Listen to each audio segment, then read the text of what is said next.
Yeah, very true, man. I mean, we know that South African gangs are among the most feared in the world, and gang tattoos, or the unique markings called chappies, are what identify each gang member and, you know, says exactly what their ranking is in whatever gang. But a brand new documentary film that was screened at the Design Indaba yesterday called Project Phoenix tells the story of a reformed numbers gang member who turned his life around by transforming his tattoos. Take a look at this.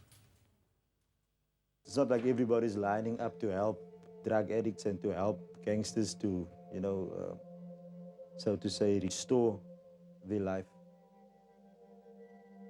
I know why each tattoo was put on my body and what part of my life it was, you know, what I was doing at that point in time and what it meant to me then.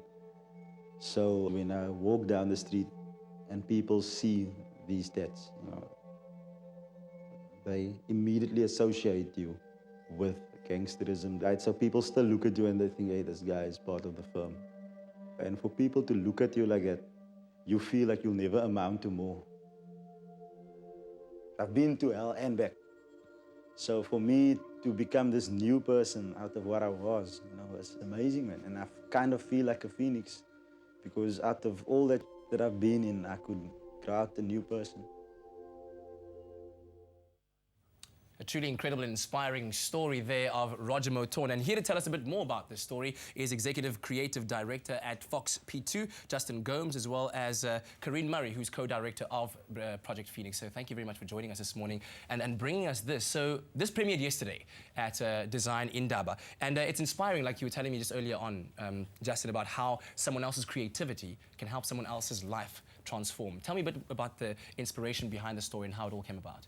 Okay, well, we actually named ourselves Fox P2 after the creativity gene 10 years ago because we believed creativity has the power to grow our clients' businesses. And this is an incredible instance where we actually see our creativity can do good. And I think it's been so amazing for everyone involved to see the power of creativity and actually making a meaningful difference in someone's life. And it felt perfect to premiere at the Design Indaba. His whole theme the whole week has been, you know, make change and a better world through creativity. Yeah. And Corinne, some of us might have watched documentaries like Ross Kemp's Most Feared Gangs in the World. What do you think is unique about this story and in terms of how you went forth as a co-director in this film? Well, we went through quite a casting process where we were looking for a guy to do this documentary on. Yeah. And when we came across Roger, it was a very instinctual kind of thing because he's a very charismatic guy. Unfortunately, he can't be here this morning. But his story is of such a nature that it could have been you and I. Yeah. Roger grew up in a really good home. And when he was 12, his family was in a car crash and he lost 2 of his siblings. His father, as a result, went into a depression and a few months later shot both himself and his mother. So going from someone who's in a really good family to having lost everything. Yeah. And he just kind of succumbed to his circumstances. Yeah. And that's what makes the story so powerful, is that all of us can relate to it and go, where previously a lot of times we look at maybe gang members or people who are in such a life of crime and drugs and it's hard for us to relate. Roger's story, I think, breaks through those barriers. Yeah. And so from a filming perspective, the documentary sees a bunch of interviews that we did with Roger.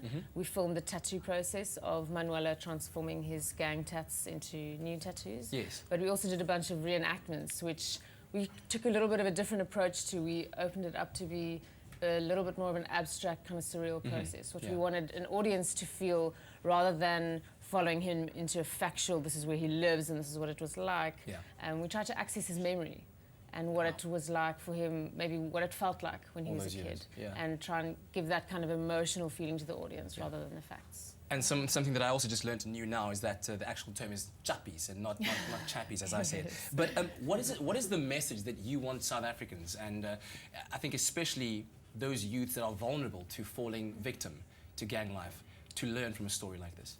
Well, I think, you know, when you look at Roger's story, he actually was living on the streets. He was a gang member. He was in the world of drugs for 18 years of his life. Wow. And at the age of 30, he was on the streets and he realized that his mom had actually lost her life to his father when she was 32. And he had to dig really deep and say, you know, this is a defining moment. I can actually, you know, lie down and to my circumstances, or I can try and take a different path. And he actually says in the documentary, sometimes all you need is a helping hand to set you on that path. And I think there are a lot of people out there who do want to help, and there's a whole creative community out there that has the power of creativity to make a difference. And just last night at the premiere, seeing so many people come up and asking how they could be involved and how can we take this forward. I think that's the message out there. Let's get involved and use creativity to make a difference. And I hope that South Africans will be able to see Project Phoenix sometime soon on our screens. But thank you very much for all the work that you've put into, as we do on a Mandela Monday on Expresso, to try and help build a better Rainbow Nation. Thank you so much. Well, lads, over to you. Let's wrap up the show now. Thank you so much. Awesome day today. Great way to start the week. Good luck to the Proteas tomorrow. That's it. We'll see you guys soon. Cheers. Adios. Adios.